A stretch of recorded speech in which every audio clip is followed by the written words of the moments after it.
I sort of knew starting that job, my time is going to come, you know, and they're going to ask me to do something ridiculous. Like I do really often, I just said yes. And if you're going to do it, you've got to go for it. It was the hardest thing I've ever done. Secretly, I always harboured a little want to present, but I just didn't think it was going to happen. I wasn't very good at it at the beginning. I wasn't very good at all. Once I was in it, I knew that that's what I wanted to do. Yeah. Some part of me knew it felt right. So they'll have to wheel me off with my Zimmer frame.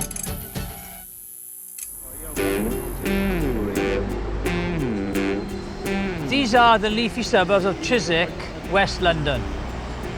I'm here to meet an old pal of mine. We're both from South Wales, and I'd like to think I helped her on her way to TV stardom. It's Alex Jones. Hello. Hi, darling. You all right? Very well. How are you? Good to see you. Looking gorgeous. Thank you. Should we go for a little walk? Come on, then, let's go. Yeah. Let's walk and talk. Come on. Chiswick's a lovely area. Did you specifically pick it? Well, I think lots of Welsh people gravitate naturally towards Chiswick because it's one of the most western points in London, so it's quick access to the M4. Yeah. But I mean, when I arrived here, I didn't know anybody at all. But it does feel like home now, yeah. It's, everything seems to be going absolutely fantastic for you. Job going great. Do you actually sit there and go, God, and pinch yourself?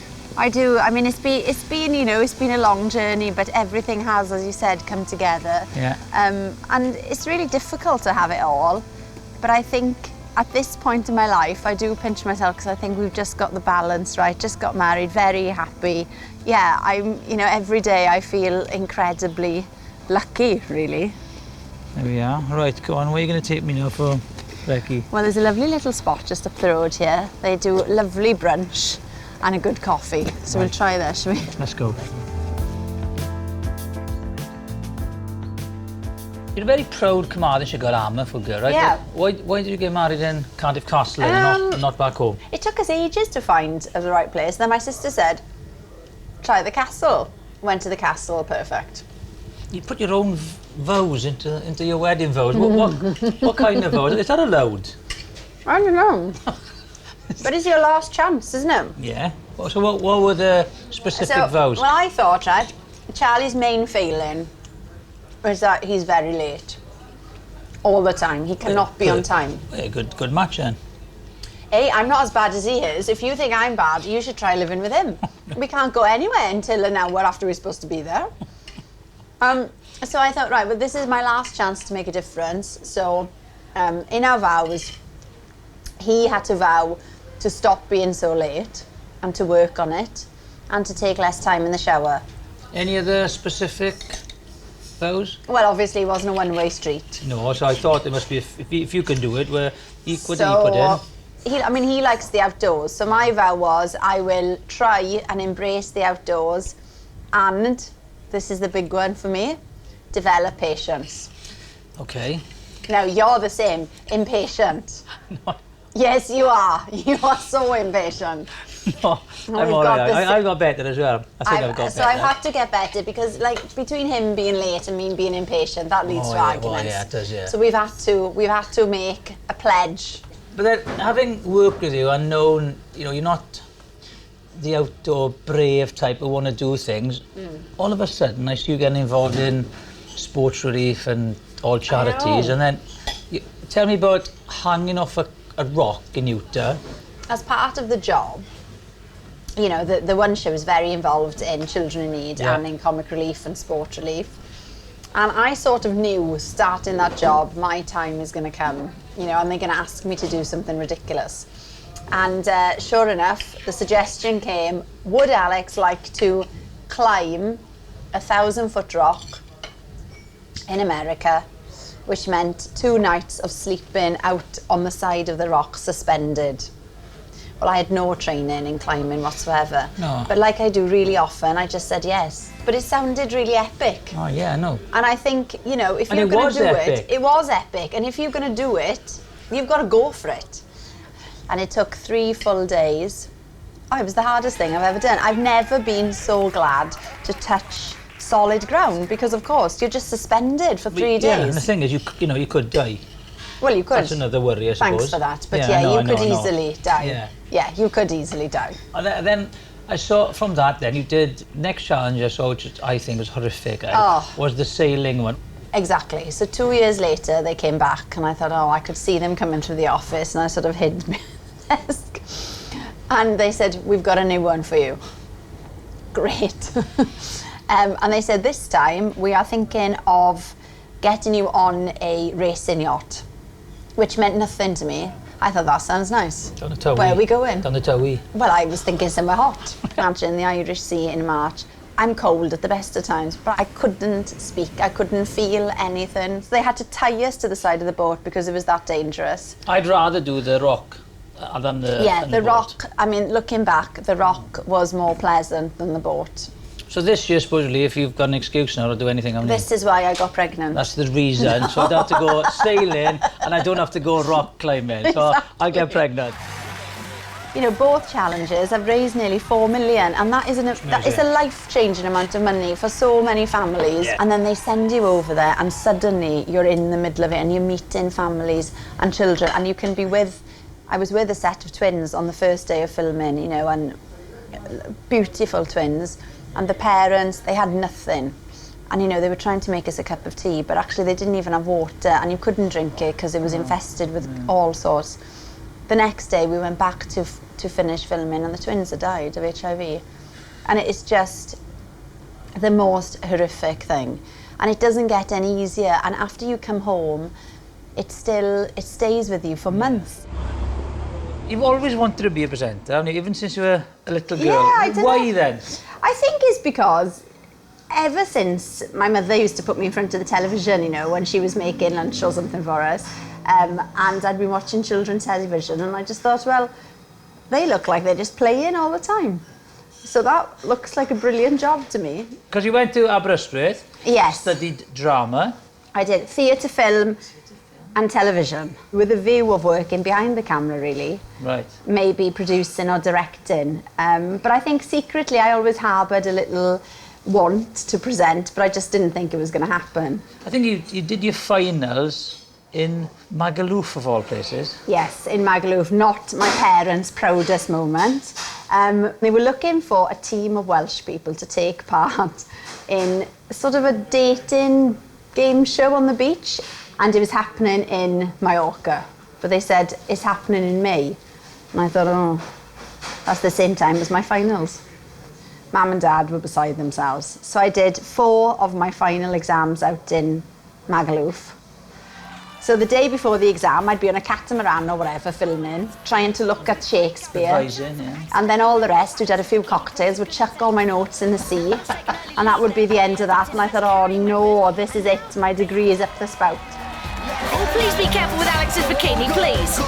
But we did the exams, and it was really bizarre, because I was in a gymnasium, as you would be in Wales, on my own, just a little desk, with Davina McCall timing me and doing little links, as she does on the side. So it was a bit bizarre, really. That was the first time I met her, and we still can't believe now that that actually happened. No, but look, that kind of was synonymous with your early career, really, because you've done some Yeah. crap shows, haven't you? Oh, Jonathan. Crap shows. You said it. So started as a researcher, but yeah, dog's body, basically. And there were a few mishaps. And so the first company I started working for suggested, they went, look, you might be better off on camera.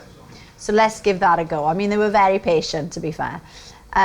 And instantly I thought, well, this is a way better laugh. Yeah. Less responsibility. But actually, I wasn't very good at it at the beginning. I wasn't very good at all. But you know, beneath kind of the exterior of quite ditzy and very laid back, you know, I'm quite conscientious, really, always have been. And so I would watch everything back and think, how can I improve on that? And it took a long time, but I worked really hard at it, because once I was in it, I knew that that's what I wanted to do. Yeah. And so those 10 years of plotting, really, up until the one show, you know, I had a real focus in mind. I wanted to be on network television. It's been an interesting path, It your has. career path. So, and then obviously, you know, we starred on a show together, a chat show. You, me, and Nigel Owens, Nigel international Owens. referee. You know, like a dangerous combination, the Yeah. three of us. Did you enjoy that experience? I working loved with us? it, yeah, because I think for me that was a real turning point. It was, the first time that I was doing something that was sort of a bit more adult and entertaining. Yeah. I was going to say adult entertainment, but that's No, all no, a different no, thing. no. But I loved it, and nobody was more excited than Dad. I think that was his proudest moment. I mean, forget the one show. He was like, well then, Dad. "You're on Jonathan. That's amazing." But it was great. No, we enjoyed, having you there. But Yeah. it was very short-lived because It all of a was. sudden, right, the one show and Christian Brinkley was leaving, and Yeah. there was rumours in the back room. Yeah. Well, what happened? I got this phone call out of the blue from somebody called Gareth. And he said, "Oh, hi, Alex. My name's Gareth Collett. I'm ringing from the BBC in London. And we were wondering whether you could come up and see us about the One Show." I thought, there's somebody winding me up here. So I put the phone down. Anyway, so he rang back and he said, "What are you putting the phone down on me for?" I said, "Oh, I think you're making it up." And he said, No. We are actually looking for a female presenter." And before I knew it was like a whirlwind. I was in the middle of this thing that I didn't realise I was going to be part of. But funnily, some part of me knew it felt right. They were a bit shocked at first by the accent, and I've never been able to hide my accent, and I don't want to, it's who I am. But by now, people have got used to it, but it takes a while. Because you get superstar guests on. How do you cope with them? Do you get kind of starstruck? No, I don't really get starstruck, never have, and I think that's what enables me to do the jobs. I think people get confused with our show, you see, especially the Americans, because they come on and you ask them a bit about their album or their film, and then you ask them about bird feed, and they look at you like you've got three heads. Exactly, yeah. Bon Jovi the other day, he was looking at me as if to say, I mean, I've got a garden, but I've never seen it. But our viewers are brilliant. Yeah. That's what keeps the show going, and what keeps us as presenters going, knowing that there's a loyal viewership and they feel like family. I mean, now that we've announced the baby, there's been so many lovely viewers that have knitted blankets and booties, and that's lovely. You haven't changed at all, have you, really? No, my parents would be the first to slap me down. I know. Sharp eye, that's what I'd have.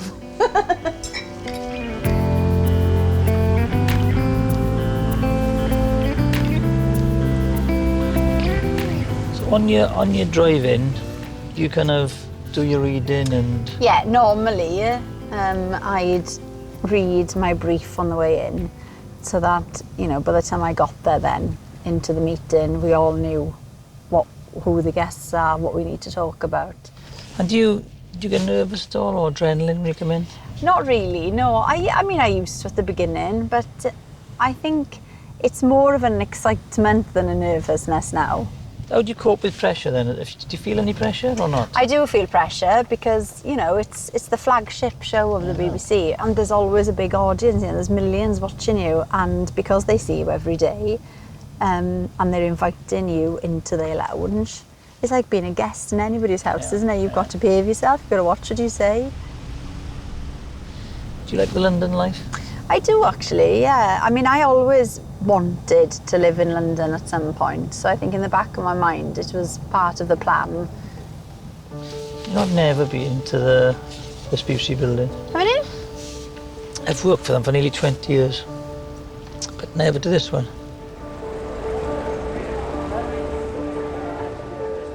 This is the green room. Look at these stars. Look at these stars. Yeah.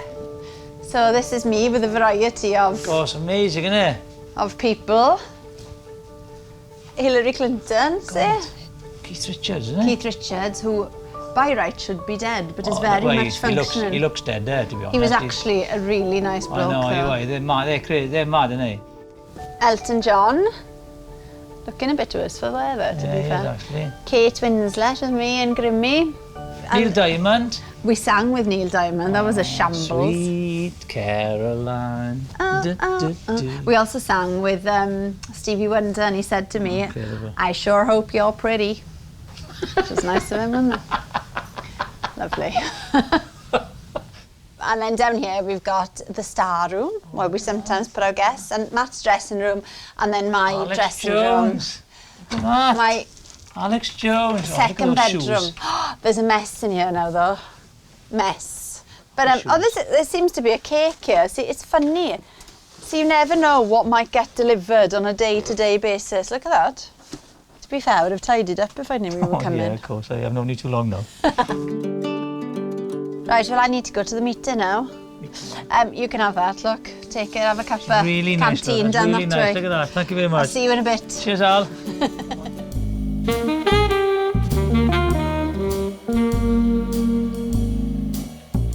We've had lots of memorable nights here, but here in particular was one of the first places I came, actually, when I started on the show. Very posh, isn't it? Very posh. Well, it's not that posh. Isn't it? Well, it's fish fingers and chips, ultimately. Yeah, posh fish fingers and chips. You don't get them in Chip Chop. Let me tell you now. So, 6 years now on the One Show, right? Mm-hmm. Things going very, very well. But I've noticed you've done the fertility documentary. Yeah. Shop Well for Less and Tumble and Sports Relief. Yeah. Is that where the next move for Alex Jones is?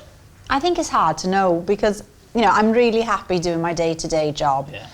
And I think the toughest thing in this industry is actually sustaining longevity. People say to me a lot, are you looking at entertainment, you know, the big Saturday night shows? It's not about that. I've done a few, and you liked it? Oh, absolutely loved it. But you know, it's stressful. A Saturday night live show on BBC One comes with a lot of stress. I really enjoy the challenge of it, but I have to say, it's harder to keep a standard on something that's daily and in somebody's lounge every day. Yeah. In a sense. Yeah. For me, the biggest challenge is to make what we do on a daily basis relevant, enjoyable, and to stay there for as long as possible. They'll have to wheel me off with my Zimmer frame. Let me tell you, Alex, fantastic. You've been so successful. I'm so happy for you. Gyda. Cheers. Thank you, Jonathan. I'll have just a little sip.